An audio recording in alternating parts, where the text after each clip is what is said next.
Now, Sins and Sinister wasn't huge, but it was a decent sized event. I felt like all the tie-ins were really good stories. This is a huge event, but so far, all the tie-in stories are pretty good.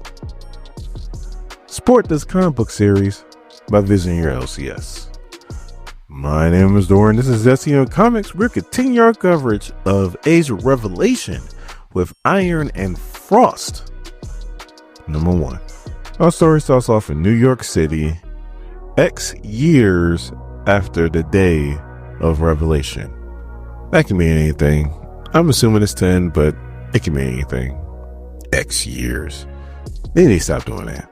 I know I heard that's Time Report that likes to do that. Stop, Tom. Stop. Now, obviously, this is Emma doing the narration, and she comes to this big ass hole in the ground. I mean, huge. And she's like, she never thought that she would be back at this spot. But rumor has it, there might be a cure. So, rumor has it, there might be a way to end all this craziness. And then we cut to Avengers Mansion 6 years ago, which you would think would help. But if we don't know what X years ago is, then how the hell is 6 years helping us? Tom? Anyway, we have a battle going on. On one side, we have Iron Man and War Machine, we have Firestar, and we have Emma. And they're fighting Revelation Seraphins. You have Phaser, who came around the same time like Kid Omega did, like at the Xavier Institute. He got depowered during End Day, and then I think he died like a little bit after that. Yeah, Carmela Odeshone, I think I pronounced that right. She is old school. She was an acolyte under Magneto when Fabian Cortez was running the acolytes. And then we also have Marrow, who's like one of the most famous Morlocks of them all. Maybe not the most famous, but she's up there. I think Leisha's the most famous.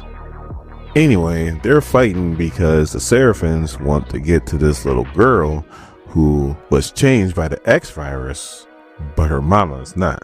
That's why she's wearing a gas mask, and they're trying to protect them both. Now, they found this out because Emma tapped it in Carmela's head.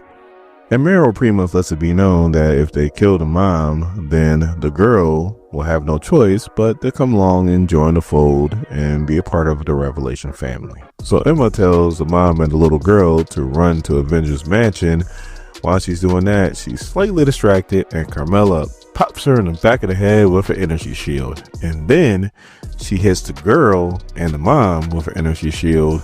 The mom's gas mask pops off, and now that she's exposed to the virus, she dies instantly. So Carmela doesn't even bat an eyelash. She's like, oh, your mom's dead. Now it's time for you to come join the family. Girl turns around, uses her powers, and is like, I'll never join you. I guess with her powers, she can manipulate the earth, and she makes these rocks come up and stabs the hell out of Carmela. Like, she is dead. Dead. Well, Tony blasts his phaser into like a building, and then his armor picks up this seismic activity. I guess the girl got so pissed off that not only did she bring up the ground to stab Carmela, but she might have caused a earthquake, which somehow, some way messes with Firestar's powers, and her powers go like off the rails. Now Firestar is getting so hot that it's starting to melt Iron Man and War Machine's armor, and the only way to stop her is for War Machine. I guess he has some kind of like anti-fire foam that comes out of his suit that goes over Firestar, and I guess he's okay from it, but who knows. Anyway, there are fires everywhere because of that whole fiasco, and Marrow is about to use this opportunity to kill the little girl, because if she doesn't want to join, then she's a liability. She got to go. And right before Marrow stabs her, Emma gets in the way and takes it straight to the chest. And Tony screams her name. And I guess at this moment, Emma was able to read Tony's mind, come to find out that Tony actually did care about her, even though, you know, they had a fling, especially during the whole Krakoa thing where they got married under like false pretenses. But all in all, I guess Tony really did care about her, and Emma's like, huh, what a crazy way to find out about that.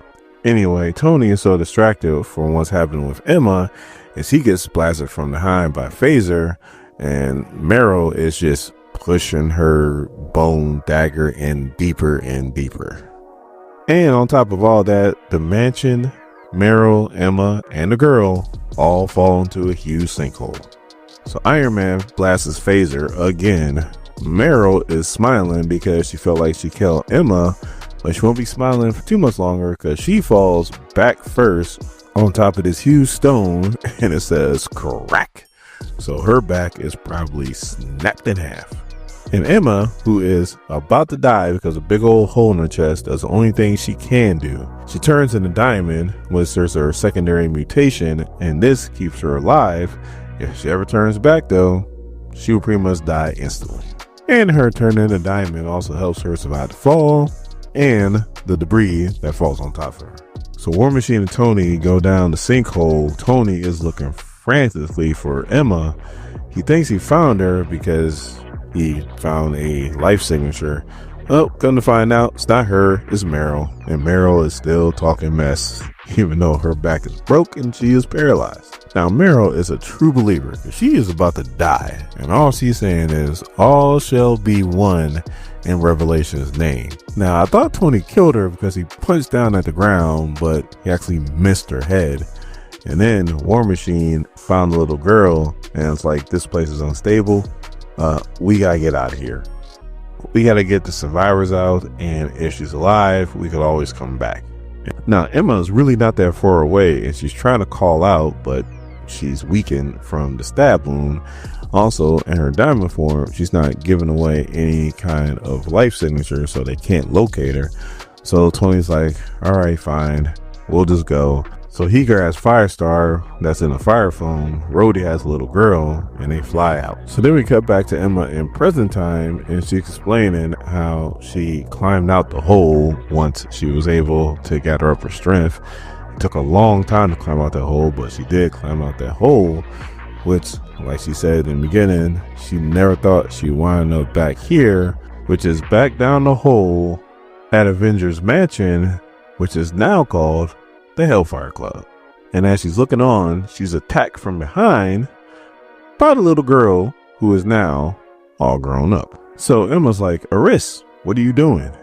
And she's like, my name's not really Aris anymore, it's Landslide now. So she walks over and she still sees a hole that's in Emma's chest, and she's like, does it hurt? So Emma's like, look, I'm not here for the small talk, I'm here for Iron Man and to see if what I heard is true. All of a sudden we see Iron Man, and he's like, you're looking for Iron Man because he can repair your broken heart. And Emma goes, so you did come back down here, it's a little bit too late. And Iron Man's like, I needed a place to work, a place where Revelation would never look. So Emma's like, I heard you're looking for a cure of the virus, Anthony. And then Landslide's like, he's not the man that you think he is anymore. That man that you knew is gone. All of a sudden Emma's eyes get really wide, and then we see Tony as Landslide says, all hail the Iron King. He has a gold mask that's pretty much a spindle image of his face. Now, I can't be the only one that gets kind of like King Midas vibes when I see this. Let me know in the comments if you feel the same way.